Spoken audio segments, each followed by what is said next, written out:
Assalamualaikum warahmatullahi wabarakatuh.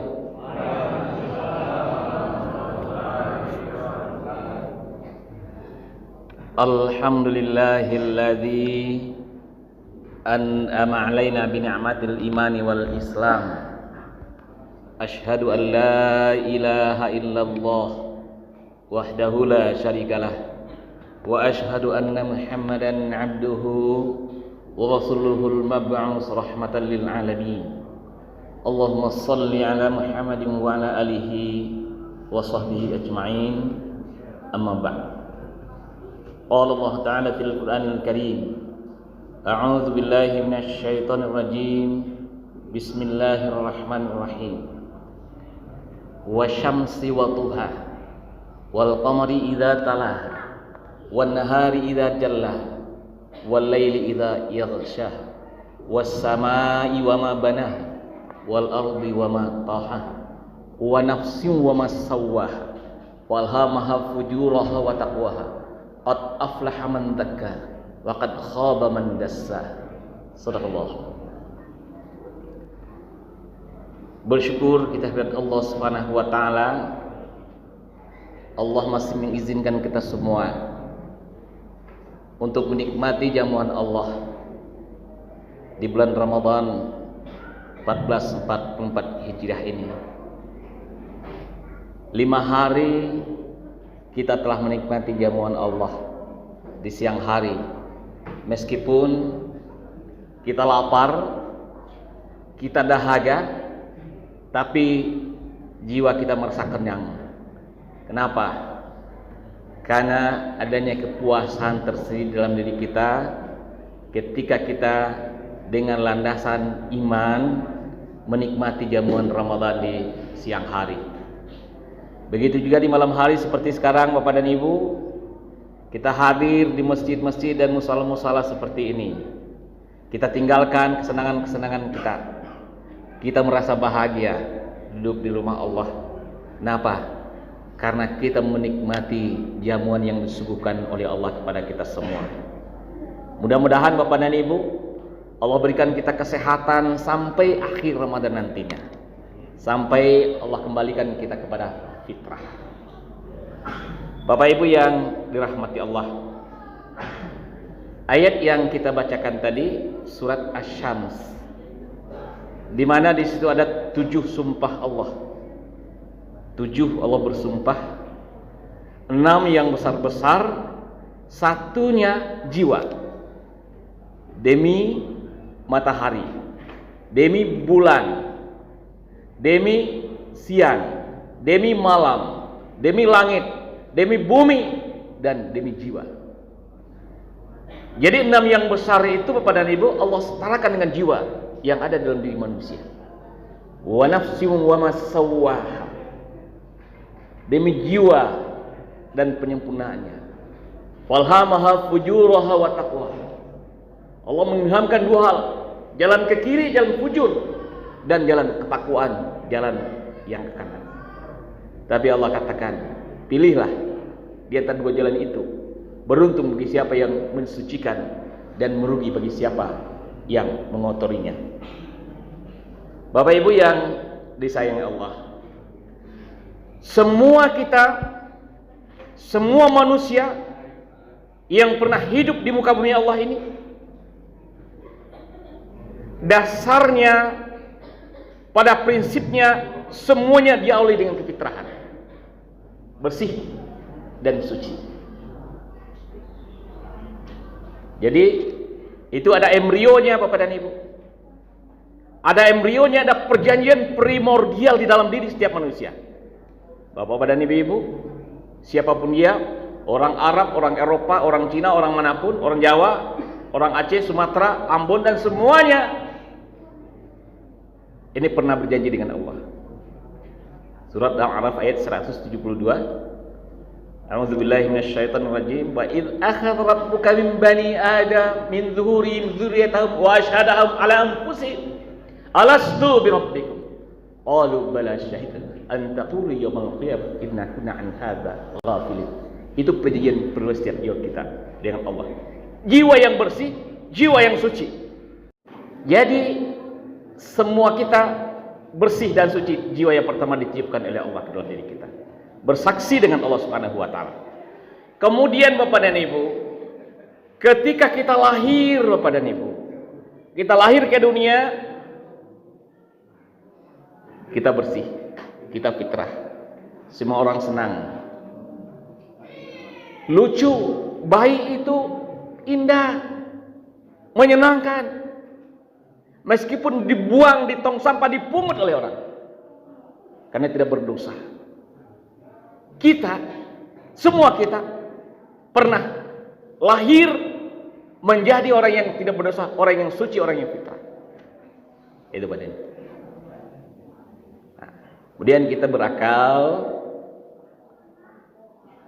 membaca ayat-ayat Allah, ayat qauliyah, diajarkan di sekolah-sekolah.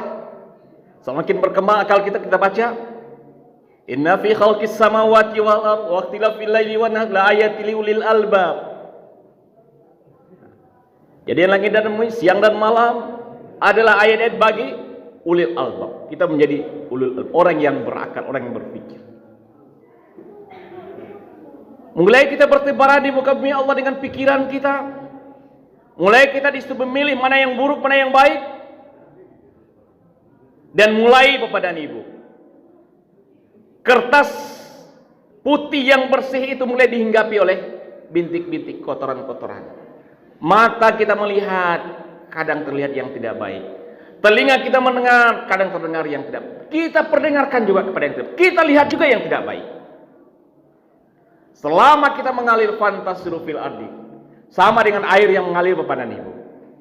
Air ini Bapak dan Ibu sekarang bersih, bisa kita minum, steril. Tapi ketika setelah diminum, dia masuk ke dalam kerongkongan ini Bapak dan Ibu, mengalir terus, kotor dia, keluar dia, melalui selokan dimanapun, bercampur dengan air-air yang lain, sampai ke sungai dan semuanya. Bisakah kita minum lagi? Tidak. Harus kita saring dan bersihkan. Cukupkah kita saring? Tidak cukup. Harus kita sterilkan, harus kita rebus. Kita Bapak dan Ibu, dalam kehidupan ini, mulai dari pagi sampai sore mengalir Bapak dan Ibu terus, mengalir terus. Mata ini melihat, telinga ini mendengar, tangan ini, kaki ini melangkah, dan kita dihinggapi oleh kotoran-kotoran dan debu-debu, membuat ini menjadi kotor Bapak dan Ibu. Sampai di sini bisa dipahami Pak Ibu? Ini air, ini diri kita mengalir juga seperti air. Kalau air mengalir dia kotor, kalau kita mengalir akan dihinggapi oleh dosa. Allah Rahman, Allah Rahim, pengasih dan penyayang bagi kita semua. Allah sediakan pembersih-pembersih agar dia senantiasa berada dalam keadaan bersih Bapak dan Ibu. Yang sifatnya insidentil, Allah sediakan istighfar. Merasa mata ini melihat yang salah, astagfirullahaladzim. Merasa kita salah mendengar ucapan-ucapan yang tidak baik, tahu terlanjur kita berucap astagfirullahaladzim. Itu yang sifatnya istighfar, insidentil setiap hari. Dari waktu ke waktu. Tadi kita sholat maghrib, dari maghrib ke isya ngalir, dibersihkan lagi dengan sholat isya. Mengalir lagi dan subuh. 5 waktu sehari semalam adalah pembersih jiwa kita. Jumat ke Jumat ada pembersih jiwa kita. Saum setiap Senin Kamis adalah pembersih jiwa kita. Yang paling besar pada pembersih yang paling besar inilah saum Ramadan. Inilah puasa Ramadan. Ini pembersih yang luar biasa, yang bisa untuk membersihkan semuanya, sehingga Bapak dan Ibu untuk masuk ke dalam Ramadan ini disaring dulu dengan saringan ya ayyuhalladzina amanu. Bagi orang yang masuk ke dalam saringan, dia akan masuk ke dalam Ramadan. Dia akan bersenyawa dengan Ramadan. Seperti gula yang kita masukkan ke dalam air Bapak dan Ibu. Ketika gula itu masuk dalam air, dia akan bersenyawa, akan mewarnai air ini menjadi air yang manis. Ketika garam dimasukkan ke dalam air, garam itu menjadi asin, dia bersenyawa dengan garam. Orang beriman masuk ke dalam Ramadan akan mewarnai Ramadan dan dirinya akan merasakan nikmatnya Ramadan itu. Tapi orang yang tidak beriman, yang juga secara fisiknya juga masuk ke dalam Ramadan, sama-sama dengan kita sekarang Bapak dan Ibu, tapi dia tidak mewarnai Ramadan. Dia bagaikan air, bagaikan minyak berada di dalam air. Ini mapung-apung, tidak pernah bersenyawa. Fisiknya dalam Ramadan, dia ke masjid juga mungkin karena malu, tapi dia tidak bisa merasakan nikmatnya Ramadan Bapak dan Ibu. Ini orang sehingga disaring menjadi orang yang beriman. Kemudian bagaimana di bulan Ramadan Bapak dan Ibu? Allah janjikan Bapak dan Ibu kepada orang yang beriman dan penuh perhitungan, imanan wahtisaban. Man shoma ramadanan imanan wahtisaban, ghufira lahu ma taqaddama min dhanbihi. Apa maknanya Pak Ibu? Orang yang mendirikan Ramadan, man qama ramadanan, man shoma ramadanan, yang berpuasa di bulan Ramadan dengan penuh iman dan penuh perhitungan, ihtisaban, ghufira lahu ma taqaddama. Dia ampuni dosa-dosa yang telah berlalu. Itu Pak Ibu. Kalau sudah diampuni kotoran-kotoran tadi, sudah dibersihkan kotoran-kotoran tadi Bapak dan Ibu, di akhir Ramadan itulah kembali kepada fitrah. Itu perjalanan kita Bapak. Kembali kepada fitrah. Kembali bagaikan bayi yang baru dilahirkan dari rahim ibunya Bapak. Jadi kalau tadi disaring, kemudian selama bulan Ramadan agar steril air ini direbus dia. Apa yang merebus? Apa yang membakarnya Pak? Kalau puasa sudah jelas kita semua, hal-hal yang membatalkan puasa udah khatam kita semua Pak. Sudah berapa tahun kita berpuasa. Tapi bagaimana kita meningkatkan ibadah-ibadah kita di bulan Ramadan ini agar mampu membakar dosa-dosa itu Pak. Nah, ini Pak.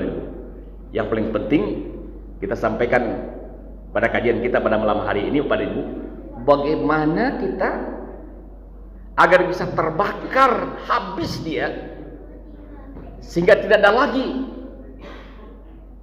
sehingga kembali dia kepada fitrahan itu, sehingga air ini kembali jadi bening, bersih dan steril, bisa untuk diminum. Itu Bapak Ibu. Jadi yang pertama adalah bagaimana hablum minallah kita, ibadah kita kepada Allah Bapak Ibu. Kalau selama ini salat kita, salat wajib, sekarang kita tingkatkan dengan salat sunat-sunat rawatib, salat duha, salat isra, salat tahajud Bapak dan Ibu. Itu secara kuantitasnya. Secara kualitasnya kita upayakan lebih khusyuk. Bagaimana salat itu akan lebih khusyuk Bapak dan Ibu? Tergantung pengorbanan Bapak dan Ibu.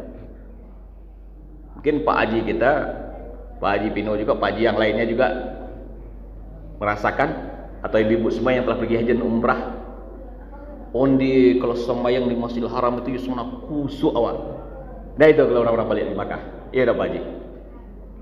Bakok khusyuk sembahyang di Masjidil Haram Bapak dan Ibu. Karena pengorbanan kita ke sana itu berat Bapak dan Ibu. Semakin berat pengorbanan, semakin khusus salat kita. Salat di rumah, salat di masjid berbeda. Coba bayangkan kalau ibu-ibu salat di depan TV ya, waktu maghrib, pas waktu itu ada sinetron kan, sampai nonton sinetron, wah, pas iklan keadaan salat, Allahu Akbar, mato mencidi juga TV kan. Dia kan habis iklan, assalamualaikum. Khusus tidak salat kita? Tidak, karena tidak ada pengorbanannya. Kalau kita salat di masjid juga ada pengorbanan. Bayangkan Bapak dan Ibu, Kalau kita bangun di 2/3 malam Ramadan, kita semua bangun untuk sahur kan. Manfaatkan waktu ini 20 menit sampai setengah jam untuk salat tahajud, walaupun kita telah salat tarawih pun di masjid-masjid dan musala-musala. Selama 30 hari Bapak dan Ibu, dalam penelitian akan menjadi suatu habit dalam kehidupan kita ketika terjadi pengulangan 21 sampai 40 kali. Nah, itu akan menjadi kebiasaan, jadi kebutuhan ya. Kalau 30 hari ya sudah lebih dari 21 hari. Itu Bapak dan Ibu. Yakinlah Bapak dan Ibu, ketika Bapak dan Ibu semua lakukan ini di bulan Ramadan selama 30 hari ini, habis pasca Ramadan ini kita akan tetap terbangun melaksanakan salat tahajud. Salat tahajud adalah sarana membuat salat kita mempelajari salat kita menjadi lebih khusyuk karena dalam suasananya yang pengorbanannya yang berat. Di tengah malam orang tidur kita bangun, dingin kita bangun, kita ambil dulu. Itu Bapak. Itu yang pertama, bagaimana salat kita tingkatkan kualitas dan kuantitasnya supaya bisa mampu membakar dosa-dosa kita. Yang kedua Bapak dan Ibu, yang selalu kami tekankan Bapak dan Ibu, kita selalu mengucapkan hudal linnas wa bainatin minal huda wal furqan. Ini Bapak dan Ibu, kita katakan ini petunjuk kita. Dzalikal kitabu la raiba fi hudal lil muttaqin. Tidak kita ragukan kebenarannya. Tidak ragu kita. Tapi pertanyaannya Bapak dan Ibu, sudah berapa kali kita khatamkan sepanjang ayat kita Bapak? Diri kita masing-masing bisa menjawab. Sudah berapa kali kita khatamkan Al-Quran ini sepanjang hayat kita?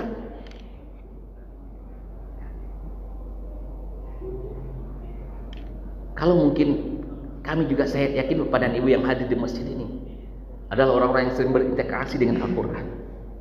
Kalau di bulan-bulan biasa Bapak dan Ibu, mungkin Ibu dan Bapak mengkhatamkan 1 juz 1 hari.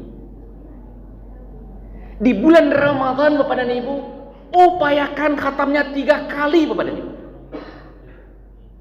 Kalaupun tidak 3 kali, minimal 2 kali. Jadi kita tingkatkan dari hari-hari biasa. Baca Al-Quran Bapak dan Ibu, kalau tartil itu seperti imam kita baca tadi, itu cuma 40 menit itu. Dengan kecepatan bacaan Abdul Rahman Sudais itu bisa 60 menit, 50 menit. Kalau lebih lambat lagi, kalau lebih cepat lagi bisa 30 menit. Bagi para hafiz-hafiz bisa. Coba Bapak dan Ibu, agama ini eksekusi saja Bapak dan Ibu. Kalau kita sudah yakin itu baik, lakukan saja. Teorinya tidak banyak. Baca Al-Quran, nah. Tadabbur ayat, iya. Hafal, iya. Lakukan saja. Tidak perlu kita perdebatkan. Itu Bapak dan Ibu, kita tingkatkan interaksi kita dengan Al-Quran, pedoman hidup kita. Kemudian Bapak dan Ibu, yang ketiga, bagaimana kita hablum minan nas kita jalin Bapak dan Ibu. Yang paling penting saya ingin menyampaikan ini, yang paling penting bagi kita semua Bapak dan Ibu, yang paling penting bagi kita untuk membersihkan jiwa kita, wa nafsi wa masawwaha. Ingin Bapak dan Ibu bebas, ingin merdeka, ingin lapang jiwanya, hanya satu obatnya Bapak dan Ibu, maafkan mereka. Maafkan saudara-saudara kita, maafkan musuh-musuh kita, maafkan orang-orang yang paling kita benci. Yubare Ustaz memaafkan body dia Pak, terus sampai ke jantung painya. You tidak bisa memaafkannya Doj. Ini tidak apa-apa, tidak maafkan juga tidak apa-apa. Peganglah terus dendam itu sampai kapanpun. Jantung kita ini akan berdetak terus dengan kencangnya. Melihat dia, kita juga sakit. Wa nafsi wa masawwa, jiwa dan tubuh. Bersihkan Bapak dan Ibu, maafkan. Inventarisir sekarang Bapak dan Ibu. Habis dari masjid ini, inventarisir orang-orang yang paling kau benci, dendam kesumat yang paling tinggi, catat itu. Ambil monsternya yang paling besar, sehingga nanti yang di bawah itu akan kelepak aja.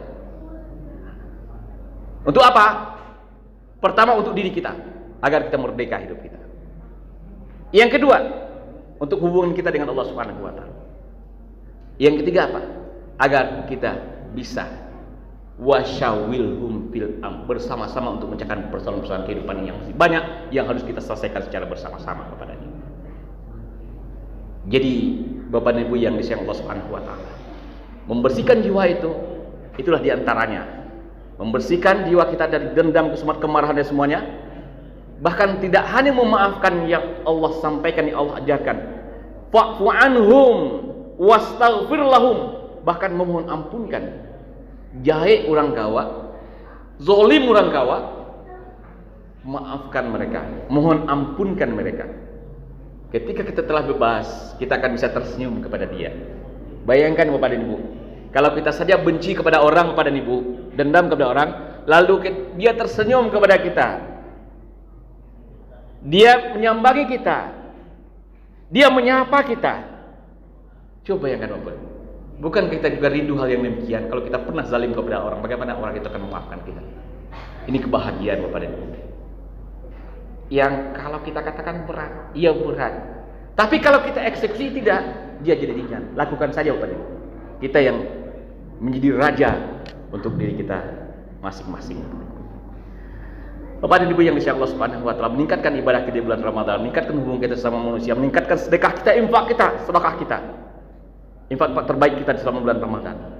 Kemudian inilah yang kita harapkan bisa membakar dosa-dosa kita Bapak dan Ibu. Allah sediakan satu malam yang lebih dari 1000 bulan, Lailatul Qadar Bapak dan Ibu. Lailatul Qadar tidak Bapak dan Ibu hanya nanti di 21 sampai ke 29 di bulan-bulan ganjil yang ke minggu yang 10 yang terakhir. Jangan Bapak Ibu ronda menunggu Lailatul Qadar. Tidak akan ketemu Bapak dan Ibu. Bawa air satu mangkok, mana-mana kita bawa baku aja mah kalau timur itu kadang ndak kapan sobok-sobok. Atau takkan di luar, petang kayu berapa mah kalau itu kadang kalau kita orang dulu berapa tangga itu di bawah rumah awak enak, untuk rumah awak sudah pakai. Tidak seperti itu. Tapi dari sekarang Bapak dan Ibu kita luruskan niat kita, kita sempurnakan ibadah kita serahkan kepada Allah Subhanahu wa taala. Kalau Allah memang ingin mentakdirkan kita mendapat Lailatul Qadar itu, ya menjadi milik kita. Kalaupun tidak apa-apa, kita serahkan kepada Allah Subhanahu wa taala. Hanya Allah dan kita yang tahu pada. Bapak dan Ibu yang disayang Allah Subhanahu wa taala. 30 hari kita melaksanakan puasa, masuk ke dalam kepompong Ramadan. Ulat sutra yang menjijikkan Bapak dan Ibu. Menjijikkan ulat sutra itu Bapak dan Ibu. Bapak dan Ibu pernah melihat ulat sutra? Menjijikkan, menggelikan. Dia masuk ke dalam kepompong selama 21 hari. Kemudian dia keluar melambai-lambaikan sayapnya dengan warna-warna yang indah yang mengagumi semua orang yang memandangnya Bapak. Hanya 21 hari dalam kepompong ulat sutra keluar, begitu mengagumkan Bapak dan Ibu. Kita Bapak dan Ibu, mungkin kita pernah menjijikkan orang lain, pernah dibenci oleh orang lain. Sekarang kita masuk dalam kepompong Ramadan 30 hari Bapak dan Ibu. Nanti kita keluar bagikan kupu-kupu yang indah. Ketika dilihat oleh orang akan senang melihat kita. Orang akan bahagia melihat kita, akan tersenyum dengan senyuman-senyuman kita yang indah, yang dapat menyenangkan, membahagiakan orang lain Bapak. Ketika kekaguman itu ada di antara sesama kita Bapak, itulah minal aidin wal faizin itu. Kembali kita kepada fitrah. Dan itulah target yang kita capai, la'allakum tattaqun. Mudah-mudahan kita bisa meraihnya. Banyak Bapak dan Ibu, billahi taufiq wal hidayah. Wassalamualaikum warahmatullahi wabarakatuh.